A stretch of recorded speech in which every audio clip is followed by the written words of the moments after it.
विधानसभा चुनाव में जो आग लगी थी, वो आग बुझी कि अभी तक जल रही है? आप ही ने तो चर्चा बटोरा था सबसे ज्यादा विधानसभा। हाँ, वो जरूरी भी था। वो कई लोग उसको फिर से जाके चिंगारी, ऐसा वो नहीं कबाब की गाड़ी रहती है, थोड़ा सा जो बच जाता है चिंगारी तो उसको फिर हवा देने की कोशिश करते, फिर कबाब गर्म होता है।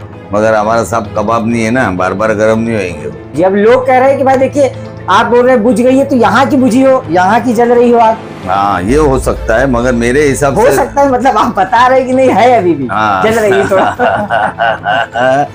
मशवरे से पहले मशवरा साजिश कहलाता है, और मशवरे के बाद मशवरा बगावत कहलाता है। इस शहर में अक्सर तूफान आता है, अब देखिए किसका नंबर आता है। साथियों की भी जबान बड़ी जहरीली है, पर हमें भी सांपों का मंत्र आता है। और चम्मच से लाके मेरे को आवड़ साहब मुंह में रसगुल्ले देंगे, पॉसिबल नहीं है। अगर मेरे साथ ज्यादती होगी तो मैं करूंगा। और जैसा हमारे एक नेता को बोला करते थे पहला, मेल्याशिवाय भेटणार नाही, फोन लाऊं लाऊं थकलो। तो आग तो बुझी, तो आपकी बुझ गई तो क्या वहां से जल रही है? भाई चलती गाड़ी में लटकने के लिए तो लटकेंगे ना लोग। भाई मेरे पैसे से बैनर लगा रहा हूँ, मेरी मर्जी है, मैं किसका डालूं नहीं डालूं।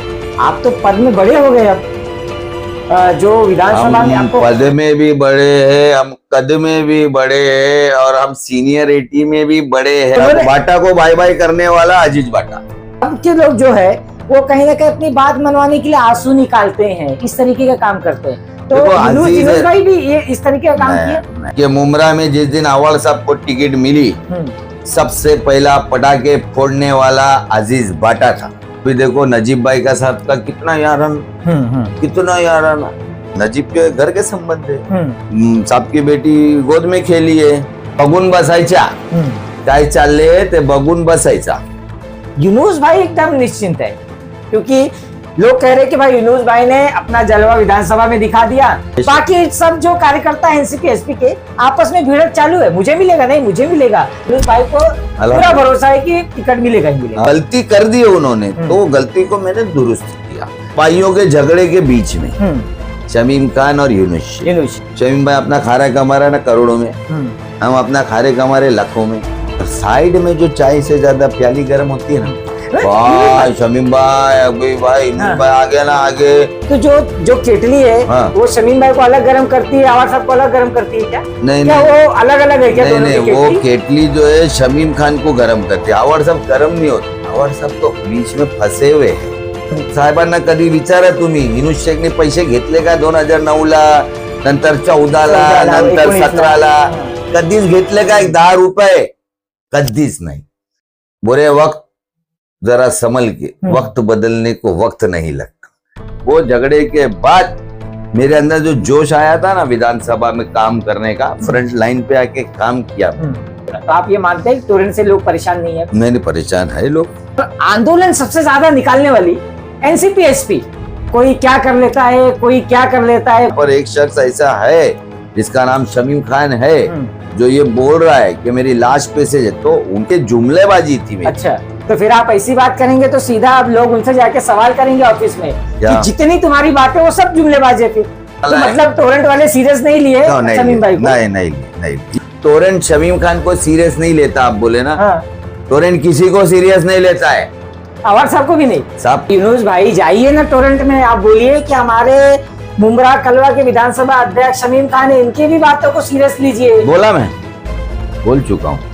तुम चाहते क्या है यार, तुम्हारा बंदो चाहते क्या तुम? नहीं। जनाब सैयद अली अशरफ भाई साहब, जिनके ऊपर कोई कायदा कानून बैठता नहीं है, गद्दारी शद्दारी वो अलग है। जैसे वो इंग्लैंड की महारानी के ऊपर कोई कानून कायदा संविधान नहीं था, वो वैसा एक वो था। मगर यहाँ सैयद अली भाई को कोई ये नहीं बोला भाई तू वो भाई साहब है, उन्होंने कभी ऐसी उंगली उठा दिया ना, सत्ता गिर जाएगी। नमस्कार, मैं नीलेश कनुजिया, जनता जनार्दन टाइम्स में आप सभी का स्वागत करता हूं। चुनावी माहौल अब करीब आ रहा है, और ऐसे में आप देख रहे होंगे कि मेरा इंटरव्यू हर एक जो इच्छुक उम्मीदवार हो या चाहे उनकी इच्छा हो, समाज सेवक हो, हर सभी से मेरा इंटरव्यू चालू है। ऐसे में आज जिनके पास हम इंटरव्यू के लिए आए हैं, एक रोक ठोक उनकी भूमिका है। मैं अगर कहूँ एकदम बिंदास बिंदास वो बोलते हैं, बिंदास की छवि है। और कहीं ना कहीं अगर मैं बात करूं तो अगर जो भी चीज पसंद ना आता है, चाहे पार्टी का हो या कुछ भी हो, वो एकदम उसके ऊपर जुझारू हो जाते हैं।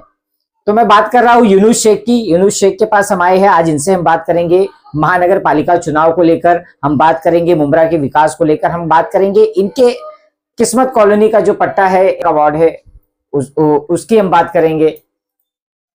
तो चलिए हम शुरू करते हैं इनसे थोड़ा सा सिलसिला बातों का। यूनुस भाई, पहला इंटरव्यू आपका मेरे साथ, आपका स्वागत है हमारे चैनल जनता जनार्दन टाइम्स में। Thank you. यूनुस भाई, अब मैं सोच रहा था जब मैं आपके पास आ रहा था कि मैं शुरुआत कहाँ से करूं जी। तो फिर मुझे लगा कि मैं शुरुआत करता हूं, अभी तो महानगर पालिका चुनाव आने वाला है, लेकिन मैं शुरुआत करता हूं विधानसभा चुनाव से, जो गया उसको। हाँ। तो विधानसभा चुनाव में जो आग लगी थी, हाँ, वो आग बुझी कि अभी तक जल रही है? वो तो बुझ गई आग, बुझ गई। एक जोर से बोले ना, बुझ जिस गई मसले को लेके, हाँ, वो आग कौन से मसले की आग? मैं बता रहा हूँ, विधानसभा में तो देखो, विधानसभा में आप ही ने आग लगाई थी, आप ही ने तो चर्चा बटोरा था सबसे ज्यादा विधानसभा। हाँ, वो जरूरी भी था वो, और वो आग अभी बुझ चुकी है। कई लोग उसको फिर से जाके चिंगारी, ऐसा वो नहीं कबाब की गाड़ी रहती है, थोड़ा सा जो बच जाता है चिंगारी तो उसको फिर हवा देने की कोशिश करते, फिर कबाब गर्म होता है।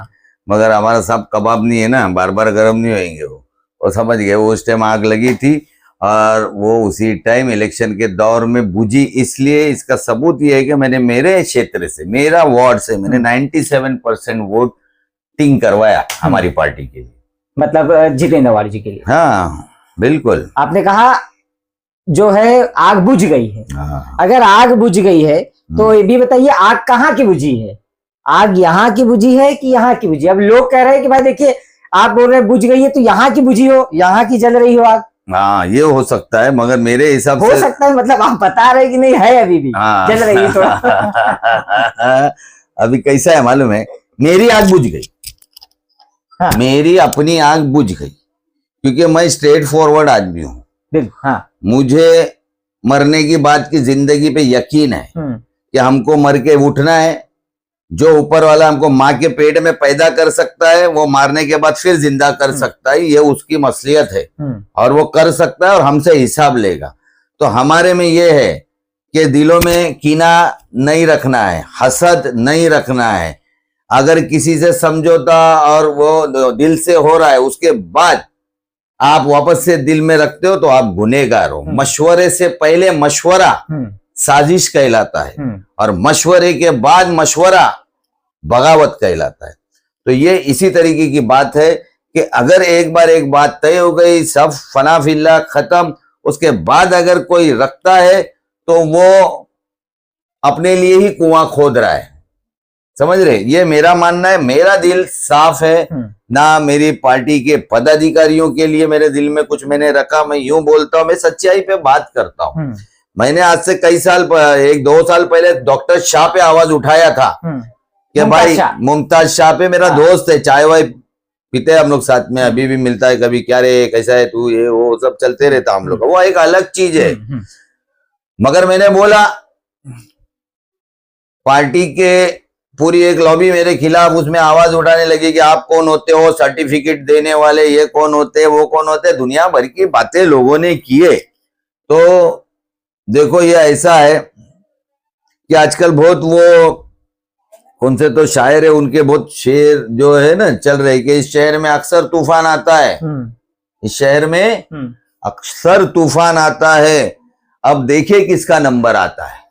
तो अब अभी आप और साथियों की भी जबान बड़ी जहरीली है, पर हमें भी सांपों का मंत्र आता है। अच्छा, तो आपने शायरी में बता दिया, अब देखिए किसका नंबर आता है। तो आप ही बताइए किसका नंबर आने वाला है? देखेंगे अब जब नंबर आए। देखो कैसा है कि एक बात बताता हूं, 9 मिनट, आज के माहौल के हिसाब से आप पूरा किसी नेता पे डिपेंड मत हो जाओ कि भाई अभी ये मैं को सुबह नाश्ता भी मिलेगा और चम्मच से लाके मेरे को आवड़ साहब मुंह में रसगुल्ले देंगे। पॉसिबल नहीं है, ये जिंदगी में कोई किसके लिए नहीं करता है। बैनर लगाना ना, हमारे आपको पता है अभी ईरान इजराइल ये जो वॉर चालू है, हाँ, बैनर लगाना था, फोन आया कहीं से मुझे, भाई आपने लगा दिए। मैंने बोला भाई मैंने मेरी जान पे लगाया, कल पुलिस को जवाब देने के लिए मेरे पास स्टेटमेंट है और मैं इतना कैपेबल भी हूं। जब मैं ऐसे ही पैसे डाल सकता हूं तो क्या अपनी जान के लिए पैसे नहीं डाल सकता हूं? लॉयर्स को नहीं खड़ा कर सकता हूं? अगर मेरे साथ ज्यादती होगी तो मैं करूंगा और इसके अंदर कुछ नहीं है। तो लोगों ने किसी और पे 100% डिपेंड होते हो तो फिर दुख भी होता है, बिल्कुल, और फिर दिल भी दुखता है। तो डिपेंडेंसी कम करो, अपना वजूद बनाओ और थोड़ा डिपेंड रहो। फुल्ली डिपेंड होके क्या होगा? कुछ नहीं होगा। वो आदमी चला गया, फोन बंद कर दिया तो क्या हुआ तुम्हारा फुल्ली डिपेंड का? जैसा हमारे एक नेता को बोला करते थे पहिला, मेल्याशिवाय भेटणार नाही, फोन लावून लावून थकलो, मेल्याशिवाय भेटणार नहीं। भेटणार नहीं। तो ऐसा है। तो नेता तो नेता है, मगर आप भी अपनी कुछ छवि बना के मार्केट, आप वो बस गालियां दे रहे, ये कर, काम कौन कर रहा है? मेरे को बताओ ना, आज की तारीख में कौन काम कर रहा है? नहीं, थोड़ा सा मैं ये बात पे आता हूँ यूनुस भाई कि आपने कहा आग बुझ गई, सब कुछ आपके तरफ से तो पूरी बुझ गई, लेकिन कहीं ना कहीं अगर मैं देखूं चर्चा, तो चर्चा ये होती ना कि मैं डायरेक्टली नाम लेता हूँ शमीम भाई की, आपने जो आपसे वाद विवाद हुआ था चुनाव में, विधानसभा में, तो जब भी उनका कोई भी एक कार्यक्रम हुआ है उसमें यूनुस भाई को नहीं देखा गया, कोई भी एक उनका आंदोलन हुआ उसमें यूनुस भाई को नहीं देखा गया, तो आग तो बुझी, तो आपकी बुझ गई, तो क्या वहां से जल रही है अगर आप नहीं दिखाई दे रहे? नहीं, तो कैसा है कि देखो, ऐसा है कि वो वहां नहीं देख रहे, कहीं और जगह पे देख ले रहे। चलो ये प्रोग्राम में नहीं देख रहे तो कहीं और जगह पे देख ले रहे। अभी हमारे बैनर लगे तो मैंने कहा किसी के फोटो डाला नहीं, हाँ उस पे तो वो तो पॉलिटिकल है भी नहीं चीज, पॉलिटिकल है भी नहीं, मगर भाई चलती गाड़ी में लटकने के लिए तो लटकेंगे ना लोग कि भाई हमारा क्यों नहीं है। मगर किसी ने तो फोन भी आ गया, आपने कहा कि आपने बैनर वो तो मेरे को इसके लिए, मेरे इंकरेजमेंट के लिए, हौसला अफजाई के लिए। यहाँ से क्या, मेरे को दुबई से, सऊदी से, ईरान से, यहाँ तक के गिफ्ट भी आने शुरू हो गए। ये आप देख रहे, मैं भी वो चालू होने से पहले मैं चेक कर रहा था, ये रात को किसी बंदे ने मुझे ईरान से गिफ्ट भेजा है, वो वहां पर जॉब पे है, ईरानी समुदाय का, मगर ये एक मोहब्बत के नहीं इंसान ने। तो कैसा रहता है कि मैंने मेरी आग बुझा दिया, मैं मेरे पैसे से बैनर लगा रहा हूं, मेरी मर्जी है मैं किसका डालू नहीं डालू, और उनकी मर्जी है किसका डालू। बैनरबाजी से यूनुस शेख जब मुमरा का ब्लॉक प्रेसिडेंट था, तभी कभी मैंने किसी को बोला नहीं, ये वार्ड अध्यक्ष है, तुम हर बैनर पे मेरा प्रोटोकॉल होना चाहिए, जिसको डालना है डालो, तुमको मेरे से मोहब्बत है डालो, नहीं है तुम्हारे नसीब, तुमको कोई और नेता अच्छा लगता है उसका डालो। यूनुस शेख ने पूरी मेरी 5 साल युवा अध्यक्ष, उसके बाद 5 साल पेरेंट बॉडी प्रेसिडेंट मुमरा का मैं रहा हूं। उस 10 साल के अरसे में कोई आके बोल दे कि यूनुस भाई ने हमारे से बिल्डिंग बनाने को रोका, या पैसे लिया, या हमारे काम में अड़चन आया, या हमको बैनर की वजह से पोस्ट से निकाल दिया, या हमने किसी और नेता की तारीफ की तो हमको बुला के डांटा दबका, मैंने जिंदगी में यह काम नहीं किया। इसलिए आज सीधी तौर पे बात करूं, काना फूसी वाला काम नहीं किया आपने। हाँ, काना फूसी वाला काम नहीं, जलन का काम नहीं, हमसे जुड़े हुए लोग वाला काम नहीं, हमसे जुड़े हुए लोग 2 पैसा कमा के आगे जा रहे, खाओ कमाओ खुश रहो, किसी को मैंने तकलीफ दिया नहीं। ऐसा एक भी शख्स उठ के बोल नहीं सकता। जिस दिन एक शख्स आके बोल देगा ना, बोल देगा, उस दिन आप आना मेरे पास और बोलना यूनुस भाई एक विटनेस लाया हूं। यूनुस भाई अभी आप कौन से पोस्ट पे हैं? अभी मैं महाराष्ट्र प्रदेश वाइस प्रेसिडेंट। अच्छा, एनसीपी एसपी माइनॉरिटी। अच्छा, माइनॉरिटी के आप महाराष्ट्र के आप जो है वाइस प्रेसिडेंट हैं। जी ओके, तो आपको मैं बताऊं, कहीं ना कहीं आप तो पद में बड़े हो गए अब, जो विधानसभा में आपको पद में भी बड़े हैं, हम कद में भी बड़े हैं, और हम सीनियरिटी में भी बड़े हैं। रीढ़ की हड्डी बोला जाता है, सब बोला जाता है, सब परोसा जाता है। अल्हम्दुलिल्लाह खुश हूं। मैंने ये भी सुना आपके बारे में, थोड़ा सा मैं इस बात पे भी थोड़ा सा मैं चर्चा करता हूँ कि यूनुस भाई को एकदम रोक ठोक वाला हिसाब मंजूर है। जी। जैसा कि अभी मेरी बात हुई थी 1 या 2 दिन पहले अजीज बाटा से, जहां पे उन्होंने कहा था कि मेरी जो भूमिका, अजीज बाटा की जो भूमिका है, वो रोक ठोक हिसाब करके बात करते, नहीं जमा तो नहीं करते। मैं झुकने वाला काम नहीं करता। बाटा कंपनी भी ये एक ही टाइम पे छोड़े थे उन्होंने, जैसे बाटा की चप्पल की दुकान एक ही टाइम पे काम छोड़ दिया उन्होंने, जैसा उनको जमा ने रोक टोक काम छोड़ा हुआ है। बाटा को बाय बाय करने वाला अजीज बाटा। और उन्होंने साफ तौर पे कहा कि मैंने तो रोक टोक मेरा हिसाब था, लेकिन अब के लोग जो है वो कहीं ना कहीं अपनी बात मनवाने के लिए आंसू निकालते हैं, इस तरीके का काम करते हैं। तो यूनुस भाई भी ये इस तरीके का काम किया। मैं जिंदगी वो अजीज भी बोलेगा, और अजीज को एक बात मैं बोलता हूँ, उसके पीठ पीछे भी और अवर साहब को भी और इसको भी, वो था पार्टी के साथ, साहब के साथ लॉयल था। मैंने देखा, मेरे को आज भी वो दिन याद है कि मुमरा में जिस दिन अवर साहब को टिकट मिली, सबसे पहला पटाखे फोड़ने वाला अजीज बाटा था। जो बात है, दुश्मन है वो, दुश्मन नहीं है भाई, हमारा भाई है। किसी की बहुत जो बात अच्छी है वो आप बोलो लोगों था। और मैं हमारा बाकी तो मैंने ऐसा नहीं कि किसी ने बोला, मैं जस्ट तनवर नगर से बाहर आ रहा हूँ और ऐसा शमीम खान की ऑफिस के पास से जो यू टर्न है और वही अजीज भाई का ऑफिस और वही नाका बोला जाता था, बराबर है। और वहां से मैं टर्न मार रहा हूं और मैं देख रहा हूं अजीज जो है दोपहर के टाइम वहां अपने 4 कार्यकर्ता, 4 या 2 बोलो, मगर सबसे पहला पटाखा फोड़ने वाला अजीज बाटा था। मतलब उस समय का मैं बोल सकता हूँ लॉयल थे वो। लॉयल था लॉयल था। उसके साथ क्या हुआ अल्लाह को मालूम, क्या है क्या नहीं, मैं वो सब खोदता नहीं कि भाई तेरा क्या हुआ। अभी देखो नजीब भाई का साहब का कितना याराना, कितना याराना, अब कब वापस से मेल हो जाए कोई बोल सकता है, तो अपन वो खोदने का काय को। अभी मेरा साहब का कितना याराना, साहब का हर भाषण उठा के देख लो, यूनुस मेरा दोस्त है, यूनुस मेरा दोस्त है, हम भी बोलते हैं हम साहब के दोस्त भी है, साहब को बड़ा भाई भी मानते। तो ऐसे रिश्तों में बोलना बेवकूफी होती है। वो थोड़े दिन में वापस, अभी भाभी ने क्या बोली थी चांदनगर में, अजीब नजीब के घर के संबंध है, साहब की बेटी गोद में खेली है, क्या संबंध है ये, इसमें कौन बेवकूफ बोल रहा है। इसलिए चुपचाप बगून बसायचा, काय चालले ते बगून बसायचा। यूनुस भाई, महानगर पालिका चुनाव को लेकर अगर मैं थोड़ा सा आपसे बात करूं तो कहीं ना कहीं लोग तो भिड़े हैं। कोई जिसका भी मैं इंटरव्यू कर रहा हूँ, कोई कह रहा है कि भाई मैं तो लड़ूंगा, मुझे तो टिकट मिलने वाला है, मेरी मिसेस के लिए मिलने वाला है। मेरे यूनुस भाई एकदम निश्चिंत है, क्योंकि लोग कह रहे हैं कि भाई यूनुस भाई ने अपना जलवा विधानसभा में दिखा दिया। अब अवार्ड साहब ने सीधा बोल दिए कि भाई चुप हो जा, और एक मैं आपको दे रहा हूं शहर कोड में टिकट दे रहा हूं। अब तो यूनुस भाई एकदम आराम से निश्चिंत होकर बैठ गए। बाकी सब जो कार्यकर्ता है एनसीपी एसपी के, आपस में भिड़ंत चालू है, मुझे मिलेगा नहीं, मुझे मिलेगा, मुझे देने वाले, लेकिन यूनुस भाई खामोश है। यूनुस भाई को पूरा भरोसा है कि टिकट मिलेगा ही मिलेगा। अल्हम्दुलिल्लाह, भरोसा पूरा है, अल्लाह की जात पे भरोसा है। तो यही जलवा आपने दिखा दिया, इसीलिए वर्ड्स पे भरोसा नहीं, वो जलवा देखो वो ऐसा था, वो हक की आवाज थी मेरी, वो मेरे अस्तित्व की आवाज थी। भाई अगर आप मुझे रीढ़ की हड्डी बोल रहे हो, पार्टी का सीनियर बोल रहे हो, जूनियर दिख रहे, सीनियर गायब है, रीढ़ की हड्डी नहीं है, तो इंसान खड़ा रह सकता है क्या? काय पाहिजे त्याला, दांडी काकडी आणि चेयर पाहिजे नहीं ना, तो उसके बगैर कुछ भी नहीं हो सकता। हाँ। तो वो गलती कर दी है उन्होंने, तो वो गलती को मैंने दुरुस्त किया। साहब आए 2 भाइयों के झगड़े के बीच में, शमीम खान और यूनुस शेख।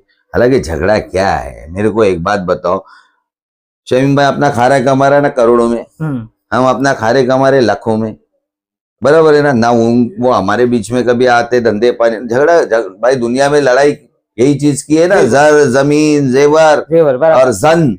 ना जन का मामला है कि कुछ कोई ऐसा मामला है, कुछ भी नहीं है, बिल्कुल हल्का फुल्का मामला। साइड में जो चाय से ज्यादा प्याली गर्म होती है ना, भाई शमीम भाई, अभी भाई भाई आ गया ना आगे, तो भाई तुम्हारा, अरे तुमको अल्लाह ने जिसको अल्लाह रखे उसको कौन चेके, यूनुस चकेगा। अच्छा सर, यूनुस भाई आपने कहा चाय से ज्यादा जो केटली गर्म करते, तो जो केटली है वो शमीम भाई को अलग गर्म करती है, अवार साहब को अलग गर्म करती है क्या? नहीं, क्या वो अलग अलग है क्या? नहीं, वो केटली जो है शमीम खान को गर्म करती है, अवार साहब गर्म नहीं होते। अवार साहब तो बीच में फंसे हुए है ना, वो कहाँ जाएंगे मेरे को बताओ। मैं उनका जिगरी दोस्त, 99 से पक्ष में, 2009 का पहला पूरा इलेक्शन का सदर मैं, मेरे 19 वार्ड के 200 कार्यकर्ता लढे बिना पैसे के।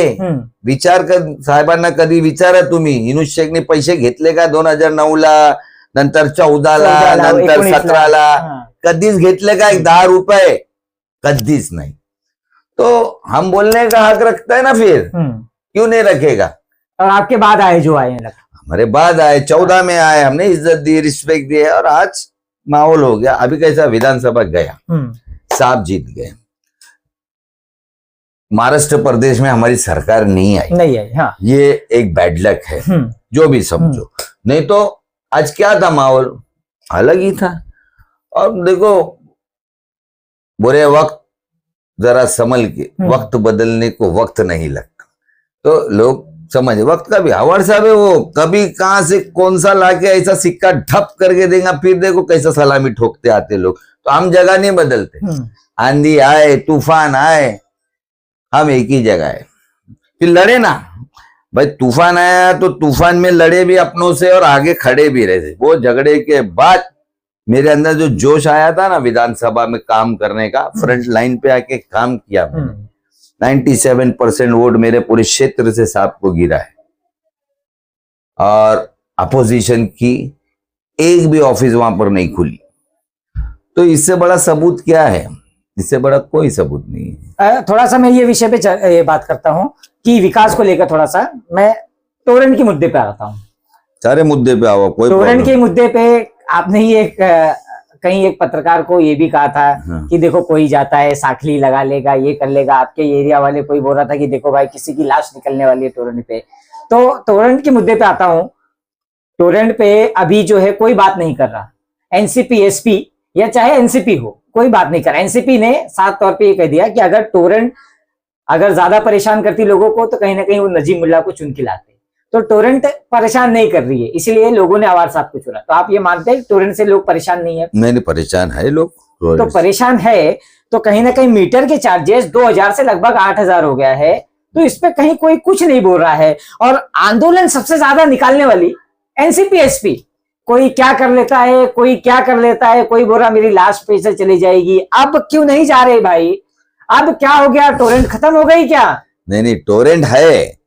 वो लास्ट पे से जाने का भी उन्होंने डेफिनेशन दिया कि ऐसा डराने के लिए बोला था उन्होंने कंपनी आने से पहले कि यहाँ पर एक शख्स ऐसा है जिसका नाम शमीम खान है जो ये बोल रहा है कि मेरी लाश पे से. तो उनका बोलना ऐसा है कि ये जुमलेबाजी थी मेरी. अच्छा. ये मैंने डराने के लिए, इसका मतलब ये कि मैं जाके सो जाऊं रोड पे और ट्रक मेरे ऊपर से चल जाए, ये तो दुश्मन चाह रहे. तो फिर आप ऐसी बात करेंगे तो सीधा आप लोग उनसे जाके सवाल करेंगे ऑफिस में कि जितनी तुम्हारी बातें वो सब जुमलेबाजी है. फिर अब मतलब तुमने जो हमारा अहम मुद्दा है टोरेंट का, एक गरीब के लिए टोरेंट मतलब मीटर जो लाइट है वो काफी अहम है. टोरेंट को डराने के लिए उन्होंने ये बोला, टोरेंट को डराने के लिए कि मैं मेरी लाश पे से आप गुजर के जाना, अगर यहाँ पर टोरेंट आई तो उनको लगा था कि ये वर्ड से टोरेंट या जो लोग भी टोरेंट को लाने के चक्कर में वो डर जाएंगे कि भाई मुमरा में बहुत खतरनाक आंदोलन होने वाला है. मतलब टोरेंट वाले सीरियस नहीं लिए शमीम भाई को? नहीं लिए. ये बात भाई सीरियस नहीं लिए, स्टेटमेंट को सीरियस नहीं ली. लोगों ने उस स्टेटमेंट को हवा बना के हर जगह फेंक रहे कि शमीम खान ने बोला था कि भाई मैं लेट जाऊंगा, अब लेट जाओ और मर जाओ. ऐसा थोड़ी होता है, कोई मरता है. तो मैं सीधी तौर पे बात करूं तो फिर यही होगा कि अब जितना भी शमीम भाई टोरेंट के लिए बोलेंगे वो कहीं ना कहीं जुमलेबाजी होगी. और टोरेंट इसको सीरियस नहीं लेता, और टोरेंट सीरियस नहीं लेता शमीम भाई की बात. तो फिर वो जो साखली लगाना, दरवाजे पे चैन बांध देना, गले में लगा लेना, ये मतलब ये क्या था? एक नाटक था, रचा पूरा कार्यक्रम. वो उसमें मैं नहीं था ना साखली वाकली के चक्कर में. जब भी मैं था ही नहीं इधर, मैं कहीं बाहर था, मेरे को कंफर्म उसके बारे में कुछ नहीं. मैं बोलना भूल गया. टोरेंट, हाँ, टोरेंट शमीम खान को सीरियस नहीं लेता. आप बोले ना, टोरेंट किसी को सीरियस नहीं लेता है. आवाज साहब को भी नहीं, साहब को लेता है. जो हमारे साहब कैसा एक लेवल होता है ना, एक लेवल होता है. दादा होता है ना यार, और बाप होता है, बच्चे होते हैं. तो साहब की पोजीशन क्या है आपके हिसाब से? आपके हिसाब से क्या है पार्टी में? महाराष्ट्र के नेता है ना. तो उनका लेवल दादा का है ना. तो जो हमारे लेवल है ना, ये सारे लेवल, इनको टोरेंट सीरियस नहीं. तो टोरेंट जो है कायदे कानून पे काम करता है, एग्रीमेंट बनते हैं, आपके पेपर साइन होते हैं, पब्लिक उसको पढ़ती नहीं है. उसके अंदर क्या क्या वो लिखे हुए है, उसके अंदर उनके सारे चीजें लिखी हुई होती है, दिया हुआ होता है. और टोरेंट की वजह से देखो, अगर मैं ऐसा बोलूं ना कि भाई पुराना जमाना देखो आप, तो बोलेंगे टोरेंट के फेवर में बात कर रहे हैं। मैं भी परेशान हूँ, मैं कोई अरबों खरबोपति धीरू भाई अंबानी के घर का नहीं हूँ, मगर अल्हम्दुलिल्लाह बचपन से गाड़ी में घूमे, सभी को पैदल देखे जो आज गाड़ी में घूम रहे, मगर अल्लाह ने आज भी हमको वही पोजीशन में, हमने ना बड़ीपन किए ना हमने लाके बड़े बड़े गाड़ियां रखे, क्योंकि एक बार आप बड़े स्टेज पे जाते हो ना, उसको मेंटेन करना बहुत भारी होता है। तो ये यूनुस भाई इसलिए टोरेंट के खिलाफ कुछ मोर्चा वगैरह ऐसा नहीं निकालते, क्योंकि उनको पता है कि भाई हमको सीरियस लिया नहीं जाएगा। नहीं, जो भी रहेगा वो अवार्ड साहब को करना है। मेरे क्षेत्र के अंदर टोरेंट वाले मेरा जो काम होता है वो करके देते हैं। अच्छा, मेरे काम मीटर के, किसी के विजिलेंस के केस हो जा रहे, बोलते भाई गरीब है साहब नहीं भर पाएगा, है ना, तो वो लोग हमारा मान रखते, इज्जत रखते, करके देते, थोड़ा बहुत ऊपर नीचे। फिर किसी की बहुत बिल आ गया है, उसका मीटर चेक करना है, तो तुरंत हमारे बोलने पे उनके। अभी एक बेवा थी, आप सुनो, बताता हूँ स्टोरी टोरेंट के बारे में। बेवा मेरे दोस्त शमशेर की वाइफ है, घर में एक लाइट, एक पंखा, एक फ्रिज, हजारों बिल आ गया। वो बेचारी कांपते हुए मेरे बोले भाई ये 20-25 हजार का मेरे को बिल आ गया। मैं ऐसा कैसा आ गया? मैं गया टोरेंट के, मैंने बोला देखो भाई ये जो है मैं इनको पर्सनली जानता हूँ, ये अकेली औरत है, एक बेटी घर के अंदर है, और बीए घर काम पे जाती है, कल से घर 4 बजे आती है, और सुबह बेटी भी जाती, क्या जलता है। उन्होंने सीरियस लिया, चेक किया, पता चला उनका फ्रिज काफी जूना था, जो पूरा इलेक्ट्रिसिटी ज्यादा ले रहा था। हाँ। उन्होंने उस फ्रिज का पूरा ये किया, उसके बाद उसको पूरा रिवाइज करके दिए। अच्छा, ऐसे भी काम मतलब कहीं आपकी सुनवाई हुई, आपकी बात हुई, तो यूनुस भाई जाइए ना टोरेंट में, आप बोलिए कि हमारे मुमरा कलवा के विधानसभा अध्यक्ष शमीम खान है, इनकी भी बातों को सीरियस लीजिए। बोला, मैं बोल चुका हूँ उनको, बोला कि सबकी बातों को सीरियस लेना, जैसा आज आप हमका अरे ले रहे तो सभी का। तुम चाहते क्या है यार, तुम्हारा बंदो चाहते क्या तुम? नहीं, चाहने वाली बात नहीं यूनुस भाई, देखिए जो हकीकत नहीं, मतलब तुम क्या वो बुझी हुई आग को जलाना चाहते? नहीं, मेरा काम जलाना नहीं है। देखिए मैं तो शमीम खान खुद कैपेबल है यार, सुनो ना, वो खुद कैपेबल है, वो खुद जाके अपनी बात को मनवा लेते हैं। इसीलिए 2 बातें होती है, हर आदमी की बात हो रही है ना कहीं मानी जा रही है। हाँ। मेरी बात मानी जा रही है, बिल्कुल। मैंने आज सॉफ्ट कॉर्नर दिखाया कि भाई मेरे लोगों का काम हो रहा है टोरेंट के जरिए, शमीम खान की भी बात कहीं ना कहीं मानी जा रही है ना। इसके लिए उनकी तरफ से भी सॉफ्ट है, उनके लोगों की भी बात है, उनके भी लोग बैठे रहते, देखते, हम लोग आते काम करते, तो काम सब करा रहे हैं। और एक बात आपको बताता हूँ, चाहे शमीम खान हो, चाहे यूनुस शेख हो, हमारे सबके मुमरा के जो काबिल इज्जत मोहतरम जनाब सैयद अली अशरफ भाई साहब, जिनके ऊपर कोई कायदा कानून बैठता नहीं है, गद्दारी शद्दारी वो अलग आइटम, उनका तो सब जगह रिलेशन है भाई, वो अलग है, वो अलग चीज है। मैंने पहले भी बोला था, जैसे वो इंग्लैंड की महारानी के ऊपर कोई कानून कायदा संविधान नहीं था, वो वैसा एक वो था, मगर यहाँ सैयद अली भाई को कोई ये नहीं बोला भाई तुम हो भाई साहब है, उन्होंने कभी ऐसी उंगली उठा दिया ना सत्ता गिर जाएगी मुमरा की। बड़ी बात नहीं करता हूँ, कोई डिफरेंट आदमी, तो लोगों में फर्क होता। सैयद अली भाई साहब मेरे को एक फोन कर दे कि भाई देख यार यूनुस जरा वो क्या है, मेरे को देखना है। मैं भाई साहब को एक फोन कर दूंगा, सैयद भाई जरा उनको करना है। तो ये मुमरा कौसा कि उस जमाने का पैचअप है, आज का नहीं है ये 2014 का 9 का। सैयद अली भाई साहब के वालिद को मोहतरम को हयाती में देखे हुए लोग हैं हम, सामने सामने रूबरू बैठे हुए लोग हैं हम, मौलाना मुसन्ना मियां साहब के साथ, हाँ, जो शहीद राह मदीना, और सैयद अली भाई साहब को बाइक चलाते हुए देखे हुए लोग हैं हम, उनके साथ आंदोलन करे हुए लोग हैं। तो रिलेशन भी कहीं ना कहीं मैटर करता है, और आपकी जबान मैटर करती है। सिचुएशन को समझने के लिए माइंड होना चाहिए कि कहाँ जाके क्या बोलना है, उल्टा सीधा बोल के करके काम नहीं होता। अभी शमीम भाई उल्टा बोला ये बोला वो नहीं बोल रहा हूँ मैं, आपके माहिती के लिए एक बात बता रहा हूँ, जनरल बात बता रहा हूँ।